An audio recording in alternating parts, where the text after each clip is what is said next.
Bueno, pues nosotros vamos a hablar de la digitalización en 3D que llevamos a cabo aquí, que lleva un equipo aquí en Tárrega para la digitalización de los restos arqueológicos del Roquete. Bueno, somos Guillermo Ramírez García y Verónica Martínez García, y bueno, pues aquí un poco nuestro pequeño currículum. Y nos gustaría comenzar pues con el registro digital, entender qué es el registro digital. El registro digital es una de las piezas fundamentales tanto en antropología como en arqueología. Gracias. Ya que nos permite poder digitalizar, tener evidencias de los registros. Perdón. Pues sí, la evidencia del patrimonio material que poseemos actualmente, con el objetivo de poder conservarlo y estudiarlo y poder divulgar ese patrimonio de manera accesible y duradera.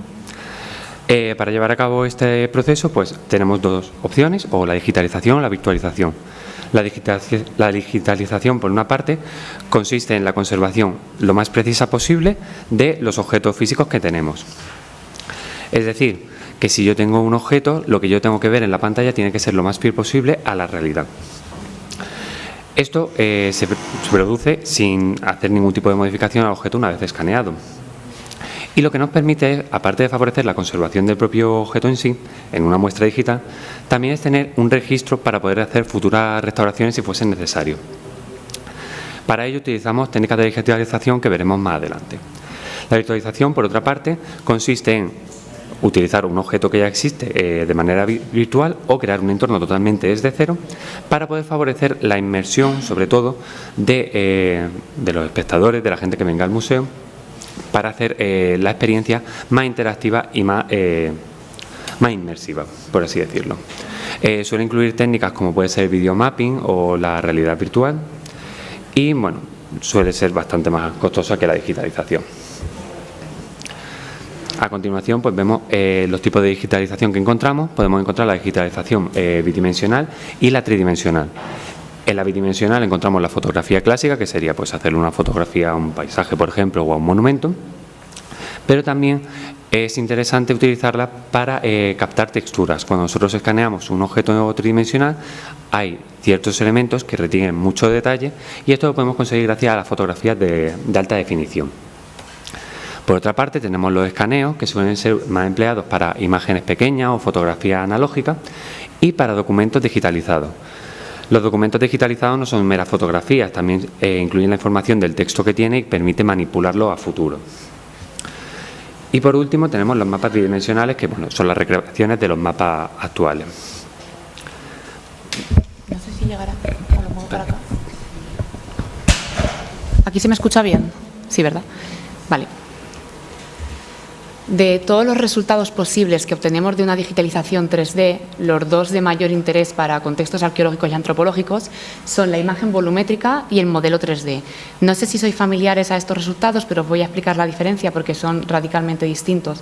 Una imagen volumétrica es una representación tridimensional de un objeto completo, es decir, yo puedo ver el interior del objeto también, lo tengo completo, digital pero completo. Se compone de voxeles, que para que me entendáis es el equivalente al píxel en 2D, que es una partición pequeñita de una imagen que me da información de altura, de anchura, de color. Pues en 3D esto se llama voxel y en vez de ser un cuadrado plano es un cubo. Y me da información sobre lo mismo, de las tres dimensiones, anchura, longitud, altura, y en este caso no me da información de color si no la tiene, o sí, dependiendo. Por el contrario, un modelo 3D es distinto porque voy a tener el objeto en digital, pero solamente la superficie. Un modelo 3D realmente es una malla triangular, que no sé si se está reproduciendo o no, ¿verdad? No sé, eso se reproduce una vez. Perdón. Vale. Vale, ahí lo estáis viendo. Es una malla triangular compuesta por muchos puntos que se han juntado en triángulos entre ellos y por lo tanto me representa la superficie de un objeto. Puede parecer que yo lo tengo entero, pero si amplío y traspaso esa malla realmente no hay nada, está vacío. Es como la cáscara de un huevo, para que me entendáis. Como decía Guillermo justo hace un momento, puede llevar asociada una textura que lo que me da es información sobre el color, sobre si hay reflejos, sobre si brilla, el material, etcétera. Si no, el modelo será simplemente como de plastilina o de un material neutro. Bien, para digitalizar en 3D, que es en lo que se centra nuestra intervención ahora mismo, Hay dos métodos distintos. Uno es la fotogrametría, que si la gran mayoría venís del mundo de la arqueología entiendo que os será más familiar, y otro es el escaneo 3D. Veremos a continuación que hay diferentes metodologías de escaneo 3D. Pero fotogrametría solo hay una. Se puede hacer con distintos equipos, pero en esencia consiste siempre en el mismo procedimiento, que es tomar muchas fotos de un objeto que se solapen entre ellas, recomendamos al menos un 30%, dependiendo del contexto, que se solapen entre ellas de manera que luego un algoritmo automático sea capaz de recrear el objeto tridimensionalmente, reconstruyéndolo a partir de esas fotografías. El procedimiento pues es básicamente que os acabo de explicar. Se toman las fotos, se selecciona y se corrigen errores si es que los hay en las fotografías, y esto se pasa por un programa informático, hay distintos, de código abierto y de pago, que automáticamente te genera ese modelo 3D. Las aplicaciones pues son múltiples: para ciencias forenses, para topología se utiliza mucho, para creación de mapas de nivel, para arqueología, divulgación, difusión, etcétera. Y como pros y contras con respecto a otras metodologías de digitalización 3D que vamos a ver, pues es un equipamiento muy accesible porque necesitamos una cámara y hoy en día nuestros propios teléfonos móviles nos van a dar estos resultados. Es muy versátil de cara a que podemos utilizar muestras pequeñas, grandes, podemos incluso fotogrametriar una escena. Y hay una gran calidad en las texturas. Como estamos utilizando una cámara fotográfica, el objeto, lo que vemos, la imagen, no el modelo, tiene gran calidad. Por ejemplo, si fuera un cráneo, veríamos las suturas perfectas, veríamos cambios de color, etcétera. Por contra, no están escalados. Si no pones una escala junto al objeto que estás fotogrametriando, no vas a saber, aunque esté en proporción correcta, no vas a saber la escala real. El modelo no tiene por qué tener una resolución muy alta, va a depender de la cámara y suele ser más baja que con otros tipos de digitalización, y las condiciones de la escena pueden ser limitantes. Al final, si hay ángulos muertos en los que no puedes hacer fotos, si hay cambios de luz y estás en exteriores, pues va a cambiar el color en las fotografías y esto nos va a limitar. De la misma manera, vamos a necesitar equipos muy avanzados para procesar el trabajo luego informáticamente, y puede llevar mucho tiempo y una curva de aprendizaje bastante alta. Bien, como hemos mencionado, aunque los escáneres médicos lo que producen son voxeles, con estos voxeles también se pueden hacer simulaciones y modelos tridimensionales para su estudio. ¿Qué tipo de escáneres médicos tenemos? Pues tenemos los de resonancia magnética nuclear o los de tomografía automática computerizada o TAC. Los de resonancia magnética pues son resonancias magnéticas per se, y las tomografías computerizadas funcionan con rayos X. Esto nos permite ciertas ventajas para ciertos estudios según lo que queramos analizar. Entre ellos, pues los análisis de traumatismo y la observación de microlesiones recurriremos a imágenes obtenidas por TAC, ya que dan mayor contraste entre el hueso y el tejido blando si lo hubiese. Mientras que para el estudio de dieta de órganos conservados y el análisis de la composición recurriremos más a resonancias magnéticas. Bien, como decía, hay dos métodos esenciales: fotogrametría y escaneo, y dentro del escaneo 3 metodologías. Acaba de decir Guillermo escáneres médicos, para que os ubiquéis dentro de todo lo que estamos comentando otra vez. La segunda metodología de escáner que hay disponible es escáner láser, y los escáneres láser básicamente funcionan con un pulso láser. Emiten un láser y a partir de eso ellos calculan la posición de cada punto y te reconstruyen el objeto esencialmente. Hay 3 tipologías distintas de escáner láser. No me voy a meter mucho en esto porque no es el objeto de la presentación, pero quiero que las conozcáis. Por un lado tenemos los sistemas de tiempo de vuelo, de los que el LIDAR es un ejemplo. Esto funciona de manera que lanza el láser, él calcula el tiempo que tarda en rebotar hasta que el reflector lo recoge, y a partir de eso es capaz de reconstruir la posición de cada punto y por lo tanto el objeto. También tenemos los sistemas de cambio de fase, que no calculan el tiempo que tarda en rebotar el láser, sino que calculan el desfase que hay en la forma de la onda del láser, para que me entendáis, entre la emisión y la recepción. Se desfasan un poquito las fases de la onda, calcula eso y reconstruye el objeto. Y por último, el más común probablemente sea el sistema de triangulación, que lo que hace es conocer el ángulo con el que emite el láser, conocer el ángulo con el que se refleja, y a partir de eso calcular el resto de ángulos que ha tenido en la reflexión para reconstruir el objeto. Es una trigonometría básicamente. Bueno, aquí veis que son algunos ejemplos de escáneres de este tipo. Nuestro móvil muchas veces, en los teléfonos más avanzados, ya tiene tecnología LIDAR para calcular profundidad, y por eso nos permite hacer fotogrametrías e incluso escaneos ya últimamente. Y ahí vemos un cráneo, en este caso, escaneado con tecnología láser. Pros y contras: la precisión es muy alta. Veremos que también con los siguientes, que son los escáneres de luz estructurada. De nuevo, podemos adaptarlo a tipos distintos de muestras, pueden ser más o menos portátiles, por eso no lo hemos puesto, va a depender del equipo que tengamos. Y como contras es la grandísima inversión económica que conllevan, son equipos normalmente mucho más caros que los demás, mucho más caros que una cámara para fotogrametría y mucho más caros que los que veremos ahora. Tenemos una limitación en cuanto al material que podemos escanear, porque si hay algún tipo de reflejo o brillo no nos va a salir bien el modelo 3D, así que muchas veces pues, no podemos utilizarlo per se. Y por último, también hay una limitación en cuanto a las muestras, dependiendo de dónde esté la muestra, qué tipo, por ejemplo, qué tipo de escena sea, si es viable o no hacerlo al aire libre, pues podemos encontrarnos también con problemas con este tipo de escáner.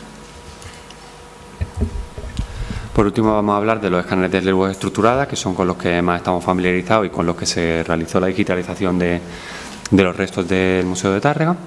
El funcionamiento es bastante sencillo e intuitivo. Lo que produce el escáner láser es un patrón conocido y en el momento en el que este patrón incide en el objeto, el escáner capta cómo se ha deformado ese patrón y calcula pues, la morfología del objeto. Asimismo, suelen incluir una cámara RGB que lo que hace es capturar el color del objeto para poder aplicar posteriormente la textura de la que hemos hablado. Y bueno, las aplicaciones que encontramos son sobre todo las ciencias forenses, la arqueología, pero también se utiliza mucho en ingeniería inversa. Si tenemos una pieza de un motor, pues podemos replicarla en base a estos escáneres de luz estructurada. Sí, no es nuestra aplicación, pero en industrias donde más salida tienen este tipo de escáneres. Entre los pros, pues bueno, encontramos que son muy fáciles de manejar y de transportar, se pueden llevar perfectamente en un maletín. Versatilidad del tamaño de las muestras, un escáner que está designado para muestras pequeñas y medianas, con paciencia se puede escanear objetos de mayor tamaño. Y sobre todo la velocidad del trabajo, al ser equipos que están diseñados para poder reconstruir a la par que van escaneando, pues permiten ahorrarse pasos intermedios que con las otras técnicas tendríamos que hacer en el postprocesado. Por otra parte, tenemos contras. Las condiciones de la escena son muy limitantes. Pasa lo mismo que con la fotogrametría y con los escáneres láser. Si hay variaciones de luz y, sí, sobre todo de luz, pues el escáner puede dar algunos artefactos que no son convenientes y limitación de los materiales a escanear. Los objetos transparentes, los objetos muy brillantes suelen dar bastantes errores en este tipo de casos. Hay soluciones, pero hay que tenerlas en cuenta. De por sí nosotros vamos a recomendar para casi, depende un poco de la aplicación, pero para casi todo lo que podemos tratar en esta sala, los escáneres de luz estructurada. En cualquier caso, para que tengáis una diapositiva un poco más sintética de toda la información que hemos tratado, porque puede ser mucha, hemos preparado estas tablas en las que veis la idoneidad y aplicabilidad de cada tecnología o cada método de escaneo dependiendo del tipo de muestra que tengáis y de la aplicación que persigáis, que no es igual investigación que divulgación, por ejemplo, o conservación. Entonces, bueno, pues ahí tenéis, por ejemplo, si queremos escanear una muestra pequeña, pues lo idóneo sería un escáner de luz estructurada, que son los últimos que hemos comentado. Veis ahí dos interrogaciones, estos son matices realmente, porque en fotogrametría podrás escanear una muestra pequeña con un grandísimo nivel de detalle si tienes el objetivo adecuado, claro, depende de la cámara que tengas. En escáneres médicos, que son útiles, por ejemplo, si queremos conocer el interior del hueso de una pieza pequeña para ver alguna patología, hay escáneres, equipamientos muy caros que son microtags, por ejemplo, que se adaptan a esto, pero de nuevo tienes que tener el equipamiento necesario. Por lo tanto, hay esas interrogaciones, ¿no? Hemos preparado una tabla más. Bueno, aquí podemos ver la tabla resumen de tres de los métodos más utilizados actualmente, viendo un poco pues la fidelidad que obtenemos, es decir, cómo de real o cuánto se parece al objeto que hemos escaneado, y podemos ver que actualmente dan bastante buenos resultados. También la velocidad tanto de captura de las imágenes como de los postprocesados, ya que podemos tardar perfectamente 10 minutos en escanear una imagen, pero si nos va a tardar 45 minutos, pues tenemos que tenerlo en cuenta. Así como el precio, la movilidad que nos pueden ofrecer estos distintos métodos de escaneo 3D y la experiencia que necesita el usuario para poder aplicarlo. Finalmente, deciros un poco cómo funciona el método de escaneo en 3D con luz estructurada. Primero escaneamos la muestra, como podemos ver en pantalla, y ya después lleva una serie de postprocesados que se incluye pues la limpieza de artefactos que no son interesantes en el modelo final, el alineado de las distintas mallas para crear el objeto, la nube de puntos del objeto final, la creación de la malla y por último la creación de la textura para aplicarle el color para que se asemeje lo más posible al objeto real. La parte de escaneado en sí es muy técnica y realmente tampoco se adapta al objeto de esta intervención, pero si alguno tenéis dudas podéis contactarnos y podemos guiaros, incluso aconsejaros sobre toda esta parte y el tipo de metodología que podéis aplicar para depende de qué contexto incluso. Bueno, ahora ya sí nos vamos a centrar un poco más en un ejemplo que todos podéis conocer. Entonces, para eso hemos traído la digitalización que se llevó a cabo aquí en el Museo del Urgell con la colección de Roquetes. El contexto de la necrópolis pues ya se ha hablado varias veces esta mañana, así que no nos vamos a meter en él. Sí que queremos comentar un poco de dónde viene esta iniciativa de digitalizar los restos. Sabéis que hay una solicitud por parte de la comunidad israelita de Barcelona para reinhumar estos restos. Y ante esta petición, pues bueno, finalmente en 2023 se decide un estudio de urgencia que nos deje los máximos datos posibles recogidos antes de la reinhumación. Parte de ese estudio es la digitalización de los restos que lleva a cabo un equipo. De hecho, creo que tengo aquí fotografías cedidas por el museo de los trabajos que se llevaron a cabo en los almacenes de aquí, del museo. Y bueno, los trabajos consistieron esencialmente en lo que hemos hablado ya, en digitalización con luz estructurada en este caso. Los resultados, que es la primera vez que se enseñan completos, que se presentan, son estos. Solicitamos permiso a Generalitat, que es propietaria de los modelos, para poder enseñároslos. Y una parte que también queríamos sacar, ya que teníamos los modelos y los resultados en crudo que estáis viendo en pantalla, son muchos más, creo que se escanearon casi 300 restos, hemos hecho como un mosaico de algunos interesantes. Pues es una parte que queríamos ya aprovechar y traeros, era la de las aplicaciones que se le pueden dar a estos modelos 3D, ¿no? Los tenemos en crudo, ¿qué podemos hacer con ellos? Pues hemos desarrollado dos aplicaciones, una para investigación y otra para musealización, y hemos hecho unas propuestas para que veáis hasta dónde pueden llegar estos trabajos y qué se puede hacer con ellos. Bueno, lo que podemos observar también, si tenemos pequeñas piezas, intentar reconstruir cómo sería el hueso originalmente, para poder también estudiar pues, las lesiones, así como también, bueno, pues aunque el cráneo esté fragmentado, pues poder visualizarlo correctamente, ver todas las heridas que se produjeron en él, así como los distintos fragmentos que podemos encontrar, por ejemplo, en esta tibia derecha.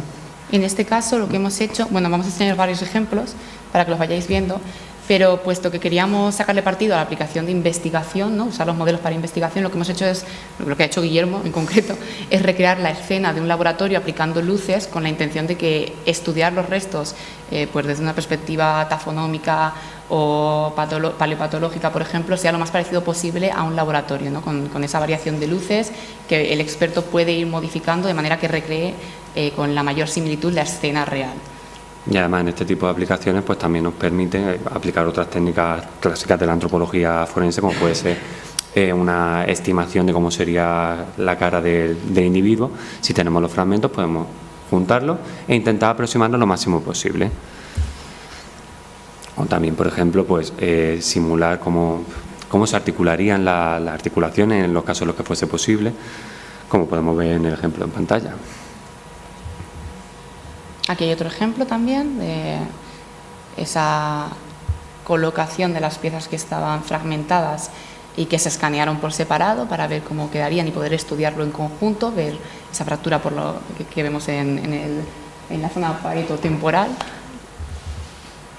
A ver, cuando gire que se ve. Sí, al girar se ve un poquito mejor, ¿no? Y cómo se aprecia mucho mejor cuando conseguimos la reconstrucción 3D de los restos. Y ya por último estaría lo que hemos mencionado de la virtualización. Si tenemos los restos, ¿cómo podemos hacerlo más inmersivo para lo que serían la gente, para que pueda estudiarlo y comprenderlo mejor?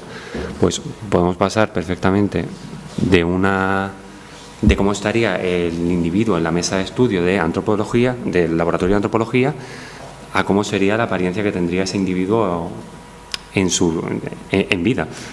Pasamos a posición anatómica, vemos la reconstrucción o recolocación de un cráneo fragmentado en este caso. Nos permite estudiarlo mucho mejor, pero sobre todo, que es la aplicación que buscábamos proponer con esto, nos permite divulgar y educar tanto en cómo es el proceso de estudio, la información que sacamos y cómo la sacamos, y aparte permite una experiencia mucho más inmersiva para que la gente entienda el contexto en el que ocurre esto, ¿no? Esto lo llevamos a cabo con los dos individuos completos que escanearon el equipo, un adulto y un infantil. Y bueno, el adulto tenía más piezas, era un poco más complejo, pero también no, se ha vuelto a repetir, perdón. Sí, se ha repetido. Este es el adulto. Este es el adulto. Pero el adulto permitía pues simular cómo sería pues, perfectamente una persona del siglo XIV en base a los restos que teníamos.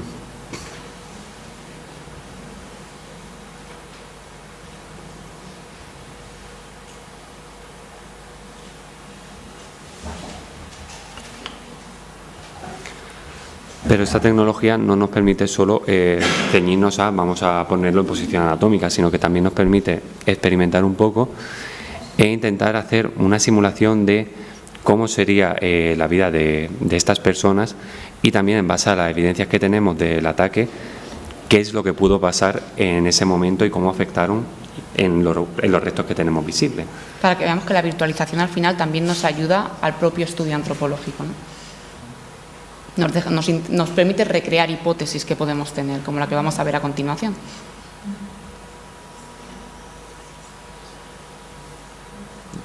Aquí se intentó simular pues bueno, las marcas que evidenciaban un espadazo. Compleja que se proponía, que afectó al mismo tiempo a tibia y a fémur. Pues bueno, es una forma de recrearla y entenderlo mejor en vivo, digamos, ¿no? Virtualizándolo.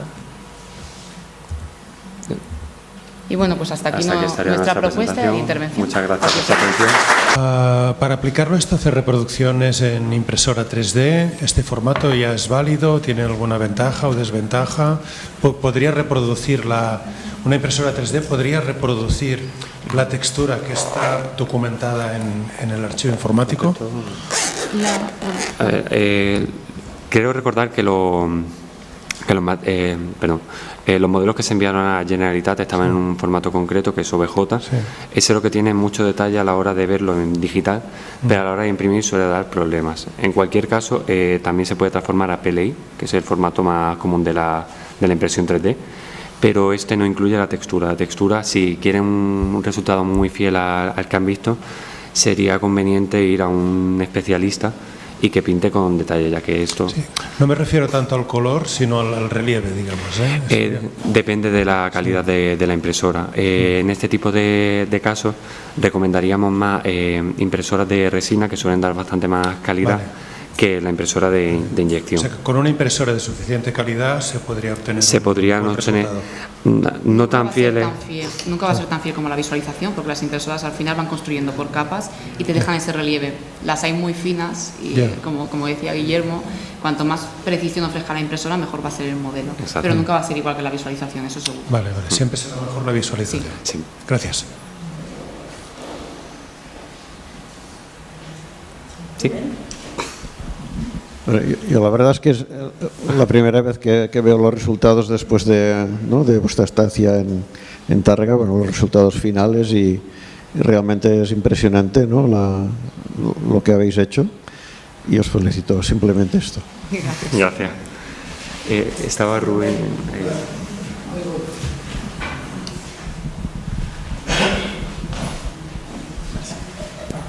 Hola. Muy chulo. Yo tengo una pregunta en relación al tema de la impresión 3D también.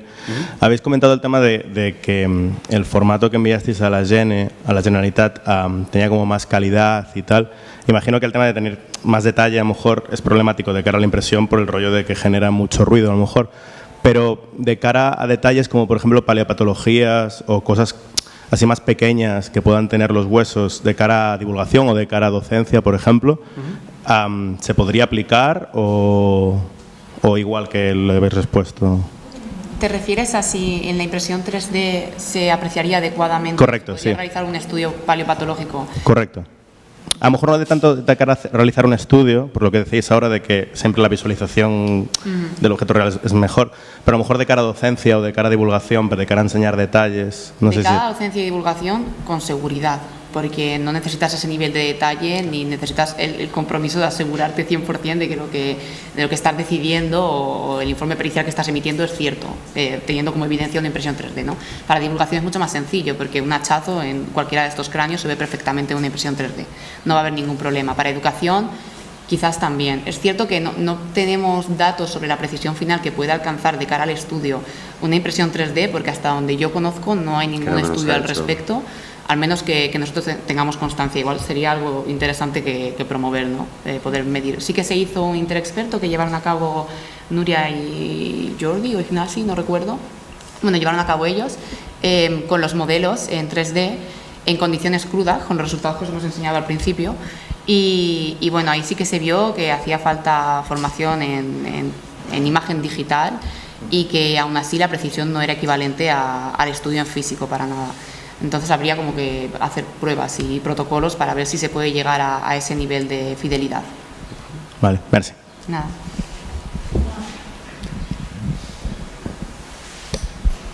Chulíssim, muy chulo, no?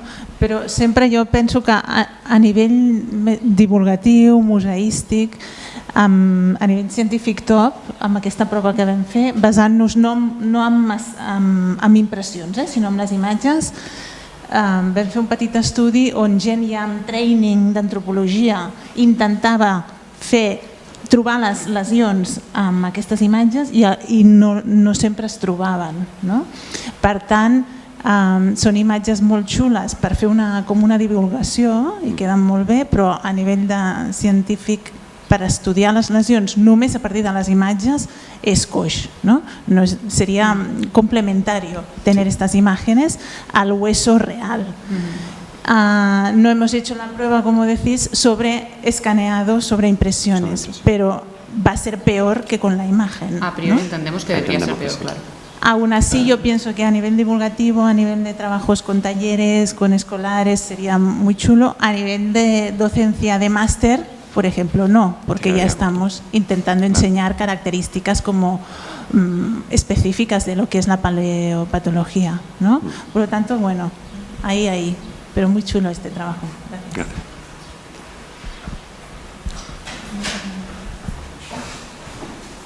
Bueno, nada, incidir también una pasada. De felicidades porque es una pasada.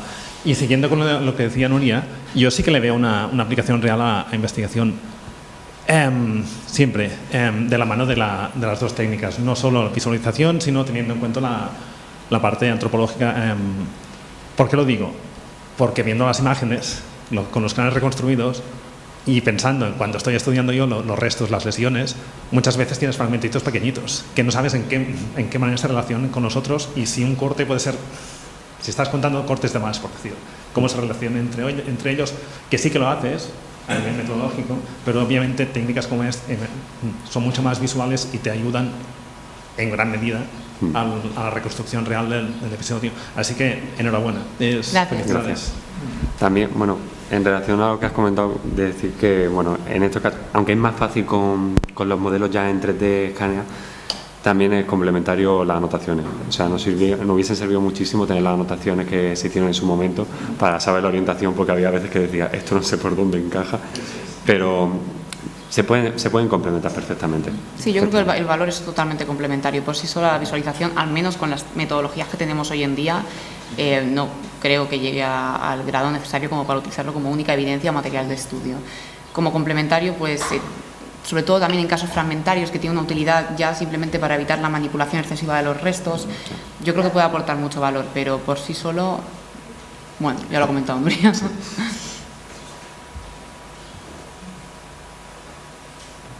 Pues listo. Una cosa més.